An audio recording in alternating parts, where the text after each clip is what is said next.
ಅಸ್ಸಲಾಮು ಅಲೈಕುಂ ವರಹಮತುಲ್ಲಾಹಿ ವಬರಕಾತು. ವೀಕ್ಷಕರೇ, ನಮ್ಮ ವೀಕ್ಷಕರಲ್ಲಿ ಒಬ್ಬರು ಒಂದು ಪ್ರಶ್ನೆಯನ್ನು ಕೇಳಿದ್ದಾರೆ.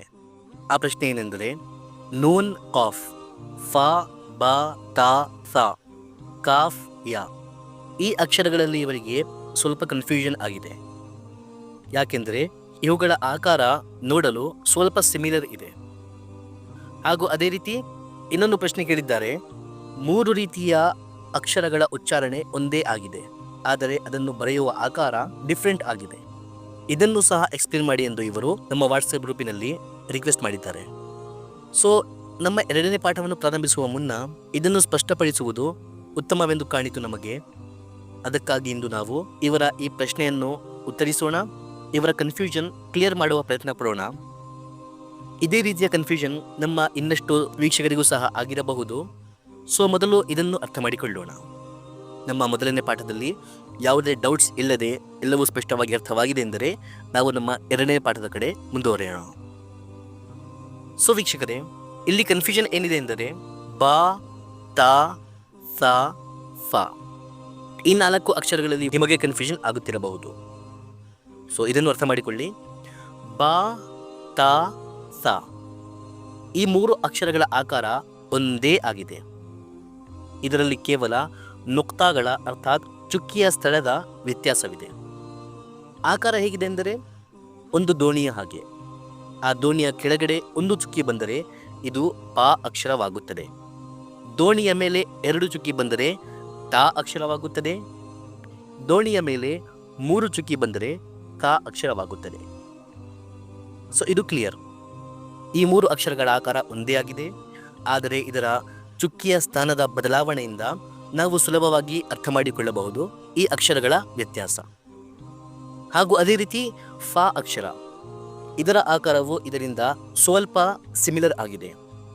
ದೋಣಿ, ಅದರ ಬಲತುದಿಯಲ್ಲಿ ಒಂದು ಗುಣಿಸು, ಅದರ ಮೇಲೆ ಒಂದು ಚುಕ್ಕಿ. ಇದು ಈ 3 ಅಕ್ಷರಗಳಿಂದ ಸ್ವಲ್ಪ ಡಿಫ್ರೆಂಟ್ ಆಗಿದೆ. ಆ ಡಿಫ್ರೆನ್ಸ್ ಏನೆಂದರೆ ಈ 3 ಅಕ್ಷರಗಳಲ್ಲಿ ಚುಕ್ಕಿ ಇದರ ಮಧ್ಯಭಾಗದಲ್ಲಿ ಬರುತ್ತದೆ, ಕೆಳಗೆ ಅಥವಾ ಮೇಲೆ ಮಧ್ಯಭಾಗದಲ್ಲಿ ಬರುತ್ತದೆ, ದೋಣಿಯ ಮಧ್ಯಭಾಗದಲ್ಲಿ ಅಥವಾ ದೋಣಿಯ ಕೆಳಭಾಗದಲ್ಲಿ.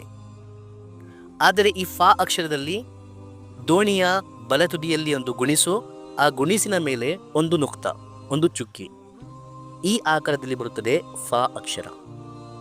ಅದೇ ರೀತಿ ನೂನ್ ಹಾಗೂ ಕಾಫ್, ಇದರಲ್ಲಿ ಕನ್ಫ್ಯೂಷನ್ ಏನಾಗುತ್ತಿದೆ ಎಂದರೆ ಈ 2 ಅಕ್ಷರಗಳ ಆಕಾರವು ಸಿಮಿಲರ್ ಆಗಿದೆ, ಒಂದೇ ಆಗಿದೆ. ಅದೇನೆಂದರೆ ಬಿಂದಿಗೆಯ ಕೆಳಭಾಗ. ಆ ಬಿಂದಿಗೆಯ ಕೆಳಭಾಗದ ಮಧ್ಯದಲ್ಲಿ ಒಂದು ನುಕ್ತ ಬಂದರೆ ಅದು ನೂನ್ ಅಕ್ಷರವಾಗುತ್ತದೆ. ಬಿಂದಿಗೆಯ ಕೆಳಭಾಗ, ಅದರ ಬಲತುದಿಯಲ್ಲಿ ಒಂದು ಗುಣಿಸು ಹಾಗೂ ಆ ಗುಣಿಸಿನ ಮೇಲೆ 2 ಚುಕ್ಕಿಗಳು ಬಂದರೆ ಅದು ಕಾಫ್ ಅಕ್ಷರವಾಗುತ್ತದೆ. ವ್ಯತ್ಯಾಸ ನಿಮಗೆ ಅರ್ಥವಾಗುತ್ತಿರಬಹುದು. ಹಾಗೂ ಅದೇ ರೀತಿ ಕಾಫ್ ಹಾಗೂ ಯಾ, ಇದೂ ಸಹ ನೋಡಲು ಒಂದೇ ಆಕಾರದಲ್ಲಿದೆ. ಇದನ್ನು ಯಾವ ರೀತಿ ಗುರುತಿಸಬೇಕೆಂದು ಕಷ್ಟವಾಗುತ್ತಿರಬಹುದು. ಇದರ ಆಕಾರ ಬೇರೆ ಬೇರೆಯಾಗಿದೆ. ನೋಡಲು ಸೇಮ್ ಕಾಣುತ್ತದೆ, ಆದರೆ ಆಕಾರ ಬೇರೆ ಬೇರೆಯಾಗಿದೆ. ಇದರ ಆಕಾರವನ್ನು ನೀವು ಈ ರೀತಿ ಗಮನದಲ್ಲಿಟ್ಟುಕೊಳ್ಳಿ. ಕಾಫ್ ಅಕ್ಷರದ ಆಕಾರ ದೋಣಿಯ ಕೆಳಭಾಗ, ಅದರ ಬಲತುದಿಯಲ್ಲಿ ಒಂದು ಬ್ರಾಕೆಟ್. ಈ ಆಕಾರದಲ್ಲಿ ಕಾಫ್ ಅಕ್ಷರವನ್ನು ಗುರುತಿಸಿರಿ. ಹಾಗೂ ಯಾ ಅಕ್ಷರವನ್ನು ಒಂದು ಹಂಸದ ರೂಪದಲ್ಲಿ ಕಲ್ಪನಿಸಿಕೊಳ್ಳಿ. ಈ ರೂಪದಲ್ಲಿ, ಈ ಆಕಾರದಲ್ಲಿ ನೀವು ಇದನ್ನು ಗುರುತಿಸಿಕೊಳ್ಳಿ. ಕಾಫ್ ಹಾಗೂ ಯಾ ಅಕ್ಷರದ ಮಧ್ಯದಲ್ಲಿ ಸಿಮಿಲಾರಿಟಿ ಇಲ್ಲದ ಕಾರಣವೇನೆಂದರೆ ಕಾಫ್ ಅಕ್ಷರದ ಕೆಳಭಾಗ ದೋಣಿಯ ಆಕಾರದಾಗಿದೆ, ಹಾಗೂ ಯಾ ಅಕ್ಷರದ ಇದು ಸ್ವಲ್ಪ ವೃತ್ತ ಆಕಾರದಲ್ಲಿದೆ. ಇದು ದೋಣಿಯ ಆಕಾರದಲ್ಲಿಲ್ಲ, ಇದು ಹಂಸದ ರೂಪದಲ್ಲಿ, ಹಂಸದ ಆಕಾರದಲ್ಲಿ ಕಾಣುತ್ತದೆ. ಸಾರಾಂಶವಾಗಿ ವೀಕ್ಷಕರೇ, ಇದನ್ನು ನೀವು ಉತ್ತಮವಾಗಿ ಅರ್ಥ ಮಾಡಿಕೊಳ್ಳಬೇಕೆಂದರೆ ನೀವು ಈ ಎಲ್ಲ ಆಕಾರಗಳನ್ನು ಬೈಹಾರ್ಟ್ ಮಾಡಿಕೊಂಡರೆ ಉತ್ತಮ. ಎಲ್ಲರೂ ಬೈಹಾರ್ಟ್ ಮಾಡಿಕೊಳ್ಳಬೇಕು ಎನ್ನುವುದು ಕಡ್ಡಾಯವಲ್ಲ. ಆದರೆ ಯಾರಿಗೆ ಈ ಅಕ್ಷರಗಳನ್ನು ಗುರುತಿಸುವುದರಲ್ಲಿ ಕಷ್ಟವಾಗುತ್ತಿದೆಯೋ, ಸ್ವಲ್ಪ ಸಿಮಿಲಾರಿಟಿ ಕಾಣುತ್ತಿದೆಯೋ, ಒಂದೇ ಆಕಾರದಲ್ಲಿ ಸಾಕಷ್ಟು ಅಕ್ಷರಗಳು ಕಾಣುತ್ತಿದೆಯೋ, ಅವರು ಈ ಅಕ್ಷರಗಳ ಆಕಾರದ ಪಟ್ಟಿಯನ್ನು ಬೈಹಾರ್ಟ್ ಮಾಡಿಕೊಳ್ಳಿ. ದೋಣಿಯ ಆಕಾರದ ಕೆಳಗಡೆ ಒಂದು ಚುಕ್ಕಿ ಬಂದರೆ ಬಾ, ದೋಣಿಯ ಆಕಾರದ ಮೇಲೆ 2 ಚುಕ್ಕಿ ಬಂದರೆ ತಾ, ದೋಣಿಯ ಆಕಾರದ ಮೇಲೆ 3 ಚುಕ್ಕಿ ಬಂದರೆ ಸಾ. ಈ ರೀತಿ ಈ ಸಂಪೂರ್ಣ ಪಟ್ಟಿಯನ್ನು ನೀವು ಬೈಹಾರ್ಟ್ ಮಾಡಿಕೊಂಡರೆ ನಿಮಗೆ ಅಕ್ಷರಗಳನ್ನು ಸುಲಭವಾಗುತ್ತದೆ. ಉತ್ತಮವಾಗಿ ನೀವು ಈ ಅಕ್ಷರಗಳನ್ನು ಗುರುತಿಸಬಹುದು. ಒಮ್ಮೆ ಈ ಪಟ್ಟಿಯನ್ನು ಬೈಹಾಟ್ ಮಾಡಿಕೊಂಡು ಸಂಪೂರ್ಣವಾಗಿ ಪಟ್ಟಿ ಬೈಹಾಟ್ ಆದ ನಂತರ ಅದನ್ನು ಗಮನದಲ್ಲಿಟ್ಟು ಈ ಅಕ್ಷರಗಳನ್ನು ವೀಕ್ಷಿಸಿ. ರ್ಯಾಂಡಮ್ ಆಗಿ ಅಲಿಫ್ ಬಾ ತಾ ಫಾ ಈ ರೀತಿಯಲ್ಲಿ ಸಾಲಾಗಿ ಓದಬೇಡಿರಿ. ರ್ಯಾಂಡಮ್ ಆಗಿ ಮಧ್ಯ ಮಧ್ಯದಲ್ಲಿ ಅಕ್ಷರಗಳನ್ನು ನೋಡಿರಿ. ಈ ಪಟ್ಟಿಯನ್ನು ಬೈಹಾಟ್ ಮಾಡಿಕೊಂಡು ಇದನ್ನು ಗಮನದಲ್ಲಿಟ್ಟು ನಂತರ ನಿಮಗೆ ಅಕ್ಷರಗಳನ್ನು ಗುರುತಿಸುವುದರಲ್ಲಿ ಸುಲಭವಾಗುತ್ತದೆ, ಸಹಾಯವಾಗುತ್ತದೆ. ಒಂದು ಪ್ರಶ್ನೆಯ ಉತ್ತರವಾಯಿತು. ಇನ್ನೊಂದು ಪ್ರಶ್ನೆ ಏನೆಂದರೆ ತಾ ತ, ಹ ಹ, ಝ ಝಲ್ ರ ಲಾತ್ ಈ ಅಕ್ಷರಗಳ ಉಚ್ಚಾರಣೆಯಲ್ಲಿ ಇವರಿಗೆ ಕನ್ಫ್ಯೂಷನ್ ಆಗುತ್ತಿದೆ. ತಾ ತ ಕನ್ನಡದಲ್ಲಿ ನಾನು ಬರೆದಿರುವ ಉಚ್ಚಾರಣೆಯಿಂದ ನಿಮಗೆ ಕನ್ಫ್ಯೂಷನ್ ಆಗುತ್ತಿರಬಹುದು. ಆದರೆ ನನ್ನ ಧ್ವನಿಯನ್ನು ಕೇಳಿ ನಿಮಗೆ ಇದರಲ್ಲಿ ವ್ಯತ್ಯಾಸ ಅರ್ಥವಾಗುತ್ತಿರಬಹುದು. ಇದು ತಾ ಆಗಿದೆ ಹಾಗೂ ಇದು ತ ಆಗಿದೆ. ಇದು ಹ ಆಗಿದೆ ಹಾಗೂ ಇದು ಹ ಆಗಿದೆ. ಇದು ಝ ಆಗಿದೆ, ಇದು ಝಾಲ್ ಆಗಿದೆ, ಇದು ಝ ಆಗಿದೆ ಹಾಗೂ ಇದು ಲಾದ್ ಆಗಿದೆ.